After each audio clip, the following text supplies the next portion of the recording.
Order! Order! You are an incorrigible delinquent at times. Behave yourself, man!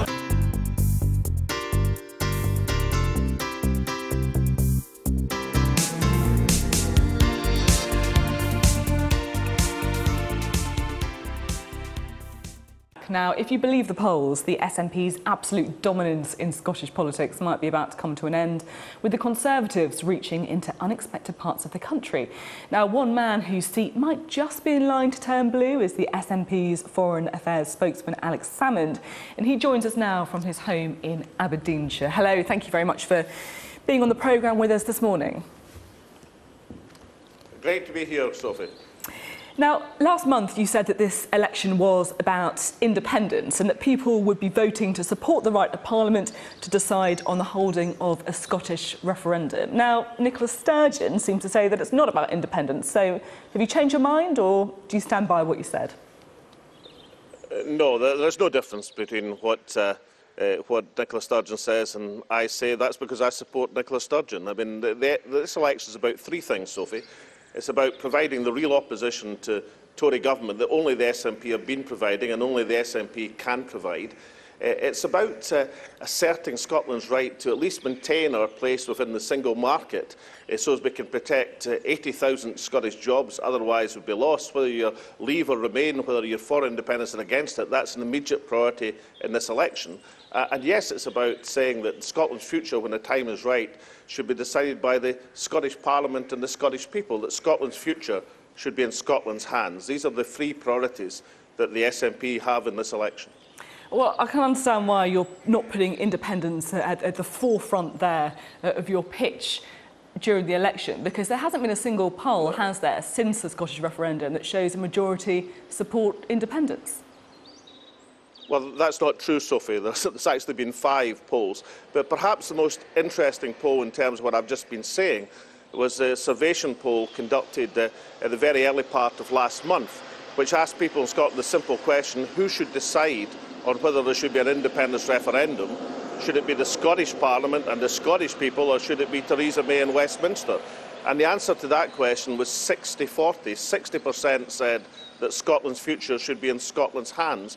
That's why it's one of the key priorities for the SNP in this election. So oppose the Tory government, make sure we maintain our place within the single marketplace, that Scotland's voice is heard immediately, and thirdly, to make sure that the Scottish Parliament and the Scottish people have the right to decide our own future. And on that basis, I'm confident that the SNP will win this election, have the most seats, the most votes of any other political party. Well, with respect, it is a bit different talking about polls that say that Scotland should be able to decide their future and talking about support for independence itself. But you're saying that Scotland, sorry, will... Sophie, there have been 5 polls which have shown majority support on the question of Scottish independence.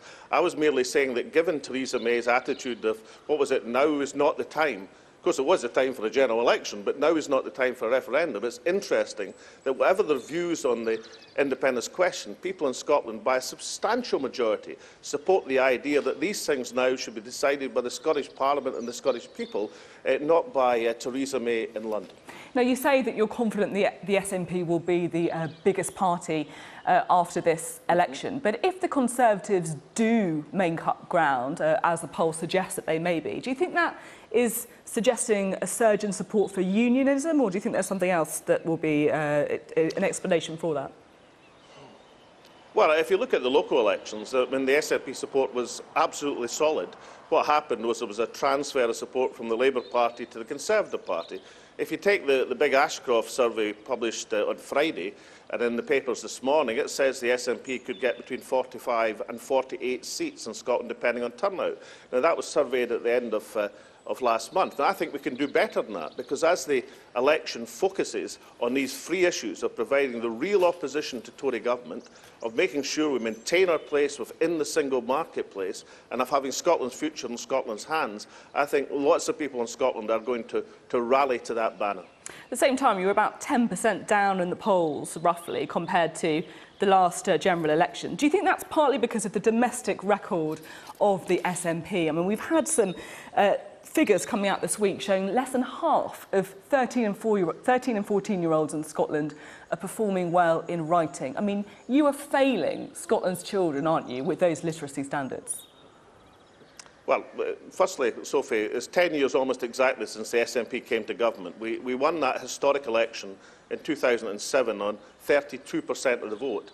There hasn't been a single poll in this election which shows the SNP at less than 40% of the vote. And therefore, to increase your support over 10 years in government is a substantial achievement. And that reflects the satisfaction that the SNP have, that the people of Scotland have in SNP government. But on education, there are challenges in Scottish education. Nicola Sturgeon has made it her top priority. But let's remember right now, Sophie, that 93% of children in Scotland now go on to positive destinations, to college, to university, to apprenticeships or to jobs. And we've got the third lowest rate of youth unemployment in Europe. And then in terms of higher education, we not just have record passes at school, but 55% of Scottish children go on to higher education at college, which we do in Scotland, and university. The figure in England is 45%.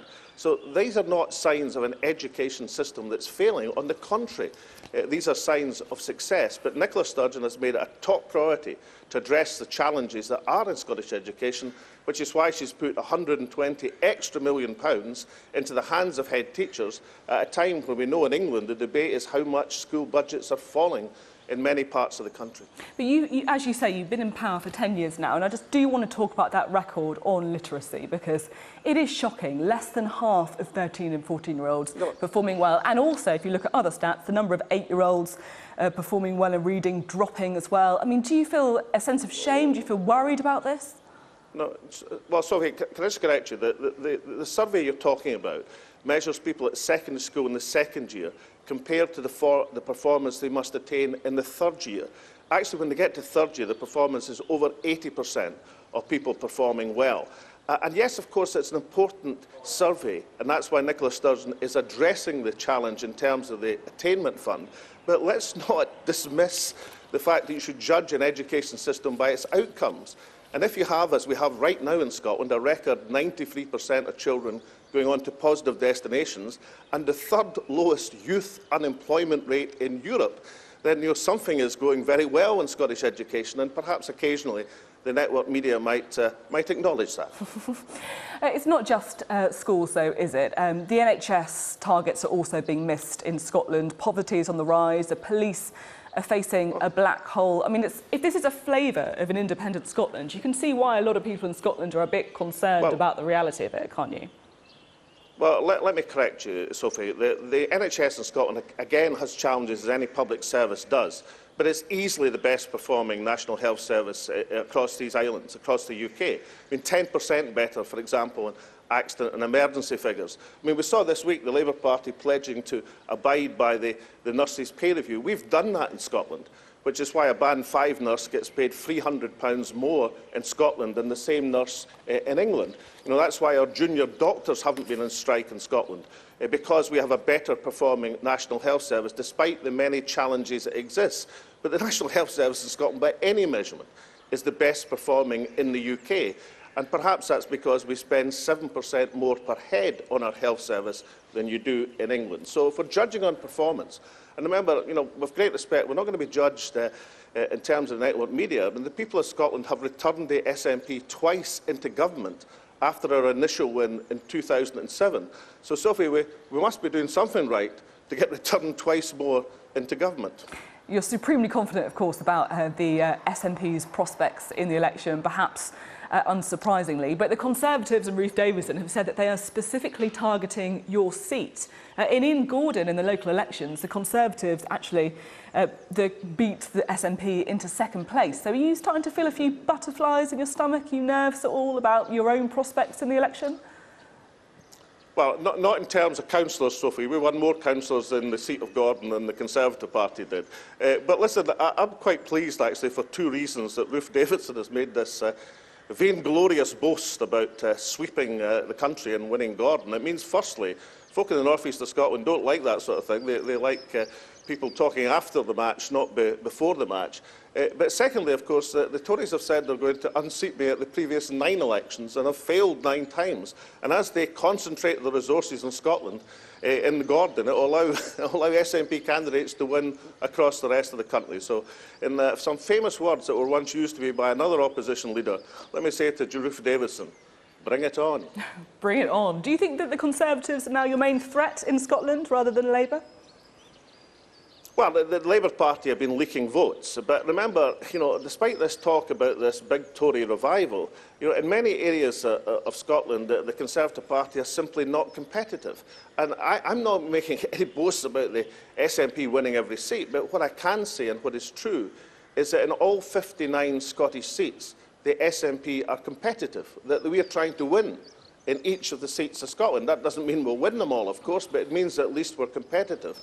No other party in Scotland can claim that, and no other party in Scotland has a realistic chance of winning this election in terms of seats and votes. And we'll win it on these 3 priorities, making the opposition to this dominant Tory government in England. Opposition is required. Preserving Scotland's place within the single market to protect Scottish jobs, and making sure that the future of Scotland, that Scotland's future is decided by the Scottish Parliament and the Scottish people, that Scotland's future must remain in Scotland's hands. Now, we know, of course, you want people to vote SNP in the election, but no matter how many seats the SNP win, the Prime Minister is going to be Theresa May or Jeremy Corbyn. So who would you be more comfortable with in number 10, Theresa May or Jeremy Corbyn? Well, I mean, I think it's generally acknowledged we're not going to be in a hung Parliament situation, that the Conservatives are heading towards a large victory. We've made it quite clear that the SNP is on the progressive side of politics, and we don't make alliances with the Conservative Party locally or nationally because of the damage that they are doing to Scotland as a country, but also to the vulnerable, the disabled in Scotland. Sophie, I've been in a Westminster Parliament some time ago where the Tories had a large majority. And it was not a good outcome for the people. It wasn't a good outcome for Scotland. It wasn't a good place to be disabled or to be vulnerable in society. Tory large majorities are not something for anyone to wish for. But to answer the question, Theresa May or Jeremy Corbyn? People in this election are going to rally. Well, we're not going to ally with the Conservative Party under any circumstances, but the reality in this election is not who's going to win it, because the Tories are a street ahead south of the border. It's whether there's going to be real strong opposition. And very, very few people in this country, north or south of the border, want to see an untrammelled, hard-right Tory government. That's why we need the opposition that the SNP can provide. OK, I don't think I'm going to get you to answer that one. Alex Salmond, thank you very much. Thank you very much, Sophie. Thank you very much.